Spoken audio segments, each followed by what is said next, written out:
Hey, how's it going, everybody? If you're new here, welcome in. And if you've been here before, smash the like button on the way in. I'm Rollshambo, the connoisseur and collector of all things sharp and shiny. And today we've got another new release from Fintiso. And a thank you to Fintiso for providing this one for review.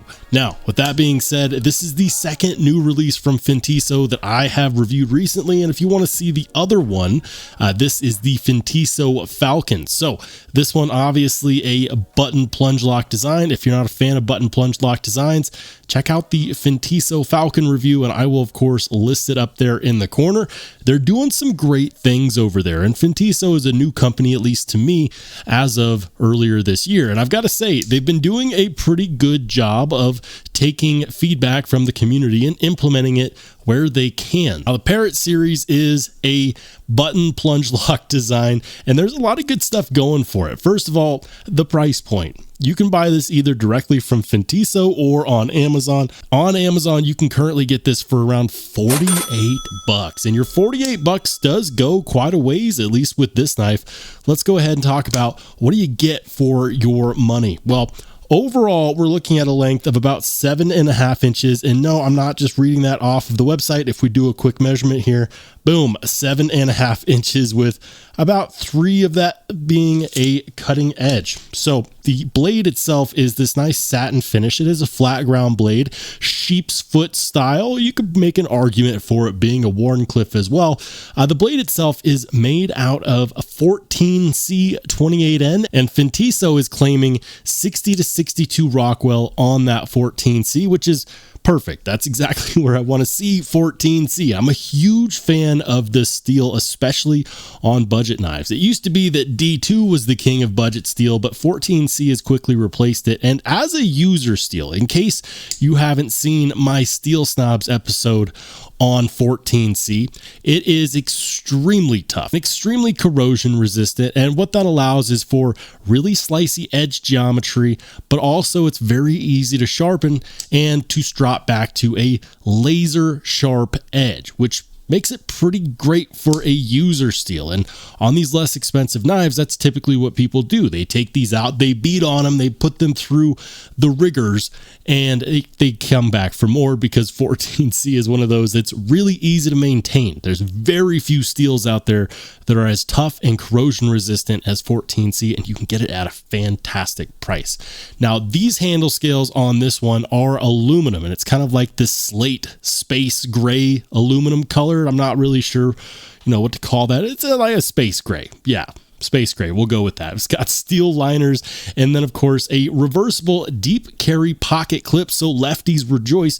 They were in fact thinking of you. You can take this pocket clip off and you can pop it on the other side. Now, deployment options, we've got one option, and that's going to be these thumb studs, and they are a double-sided thumb stud. So you can of course reverse flick, you can thumb flick, or you could do the button lock thing. Yeah, you could do that as well. As far as the cutting geometry is concerned, being a flat ground blade means that it's going to have higher edge stability. Now, there is a bit of a debate in the knife community going on, flat grind versus hollow grind. And if you go back through the ages, there are people that support it on both sides. But the beauty of a flat ground blade is that you have much less opportunity for the blade to get snagged on things when you are cutting through a lot of material. With a hollow ground blade, you technically get thinner behind the edge, and it doesn't get thicker when you go to sharpen it, or at least it doesn't right away. But the consensus is that flat ground blades do actually work better for moving through materials. So if you're thinking about using this for, say, cutting through a bunch of cardboard, the opportunity for this to bind around that material is much less than it would be with the hollow ground. Also, flat ground edges typically tend to be a little tougher as well. So there's something to be said for a flat ground edge. Is one better than the other? The quick answer is no. They're just very situation based. And for a utility knife, I think that flat ground blades are really good. In fact, most Spyderco knives also have a flat ground blade, just to give you some perspective. Now, on this lock, this is a button plunge lock, and I've got to say, I've been seeing some differences here, and I had to check it against my Fintiso Cobra to be certain, but When I looked at this, my first thought was that plunge barrel looks bigger. So I went ahead and did a side-by-side comparison. This is the first Fintiso that I checked out, the Fintiso Cobra. And I'm just going to line these up for you real quick just so that you can see for yourself just what the difference is in the size of the barrel. And I'll see if we can get in there. The barrel on the Parrot is actually bigger than the barrel on the Cobra, but more to the point, so is the stop pin. Check out the difference in the stop pin size between these two. The stop pin on the Parrot is in fact bigger than it is on the Cobra. Not by an astounding amount, but it makes a difference. Bigger hardware, more reliable, better lock strength, so on and so forth. Now, something that I haven't mentioned yet, but I am going to, is you may have noticed a very clean aesthetic. We've got Fintiso on the blade right there. We've got Fintiso on this single-sided captive pivot. And where's the hardware? Let's see. 1 T8 pivot, 2 T6 pocket clip screws. That's it. You've got pocket clip screws and a pivot. That's a really clean aesthetic, and it lends to some really good ergos in the hands as well. This feels really nicely finished and thought out. These aren't contoured handle scales, but they are chamfered and they are very comfortable. Now, if you're not a fan of aluminum, you can in fact get this in G10 as well. Personally, I actually do prefer the aluminum, but if you're interested in checking these out, make sure to check my links in the description. Those are affiliate links, so it does help the channel if you use them, but by no means do you have to. That is entirely up to you. The action on here is really good. It's running on these bearings and it flies out, goes back to the house, flies out. Straight guillotine, which honestly I would expect nothing less from a plunge button lock design, but it also means that because it's a plunge lock, you never have to worry about your fingers getting in the cutting path of that blade when you're doing your one-handed operation. Now, more on this pocket clip. Fintiso's previous clips were a bit stiff. This one is still stiff, but it's less stiff than previous iterations. Now, I would not be at all opposed to all of their clips looking like this moving forward. I actually prefer this to this. Personally, this is the style of clip that I would prefer more than this angled clip. Not that there's anything wrong with that angled clip. It's just that this is a bit more low profile. You do not feel it in the hands when you're holding the knife. And on a budget knife, that's what's most important to me.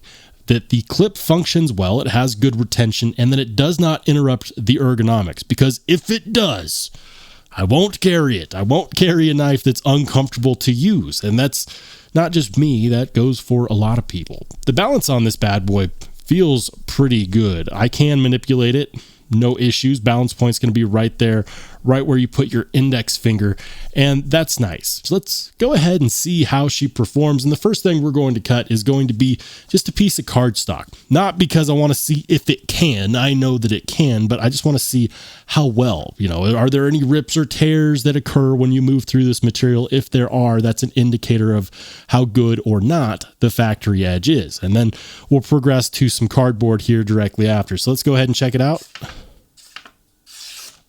Yeah, that's very smooth. Very smooth indeed. Let's go ahead and check it on some cardboard. And here we have a piece of an Amazon box, which is a realistic cutting scenario because, let's be honest, we all have an Amazon problem. Thank you, Jeff Bezos. Yeah, that's pretty good. That edge geometry is nice. And the factory edge on here is also really, really well done. So this is going to be a slicer for sure, and you're not going to have any issues whenever it comes time to cut down all those Amazon boxes you've been receiving.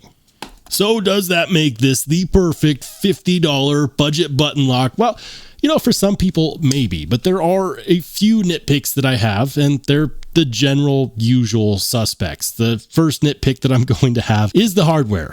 We've got a T8 pivot screw and 2 T6 pocket clip screws, which in this case act as the body screws. But the reason why I harp on it is because I prefer to have one bit to take my entire knife apart. It's not a huge deal, and if you do strip the T6 screws on this knife, the good news is that Fintiso includes an extra set of screws in the box. So yeah, that's nice. If you strip one set, you've got spares.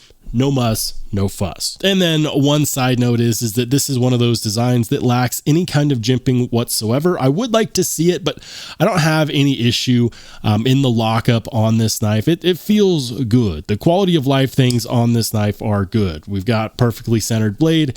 We've got good lockup and lockout. There's no issue there. There's also no pivot lash or detent lash. This knife didn't come feeling like it was over tightened from the factory. The action is very nice. I actually really like this one, and I think that if you're looking for a great knife that is going to be fidgety but also get the job done, not break the bank, and be made out of materials, you know, that work well, this is going to be a good option for a lot of people. But let me know what your thoughts are in the comment section down below. And if you don't like this knife, what $50 budget banger is in your pocket? Let me know. If you've watched this far, you haven't done so yet, please consider subscribing. We're so close to 10,000 subscribers. And if you just want to watch more awesome knife and EDC content, go ahead and click on one of the videos that pops up next.